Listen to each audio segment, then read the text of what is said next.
Kamusta mga kaibigan? Ngayon talakayin natin ang desisyon ng Korte Suprema kaugnay sa impeachment laban kay Vice President Sara Duterte. Kung interesado kayo sa mga isyong pampulitika na may malalim na epekto sa ating bansa, samahan ninyo ako sa paglahad ng mga detalye. Kamakailan lamang, idineklara ng Supreme Court na unconstitutional ang mga articles of impeachment laban kay Vice President Sara Duterte. Ayon sa tagapagsalita ng Korte Suprema, ang desisyon ay nakabatay sa tinatawag na one-year bar rule, isang probisyon sa saligang batas na nagsasabing hindi maaaring magsimula ng impeachment proceedings laban sa parehong opisyal ng higit sa isang beses sa loob ng isang taon. Ang kaso ay nagsimula nang may 4 na impeachment complaints na isinampa laban kay VP Sara kaugnay ng umano'y maling paggamit ng confidential funds.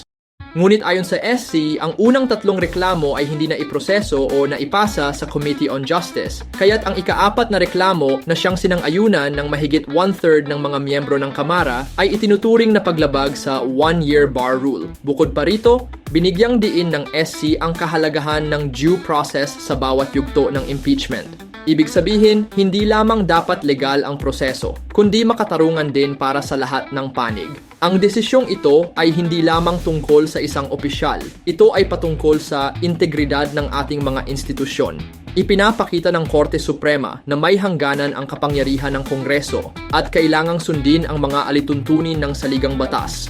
Sa isang banda, ito ay paalala na ang impeachment ay hindi dapat gamitin bilang sandata ng politika, kundi bilang mekanismo ng pananagutan. Mga kababayan, sa bawat desisyong legal na gaya nito, tayo ay pinapaalalahan ng maging mapanuri, mapagmatyag at higit sa lahat, mapanindigan sa katotohanan.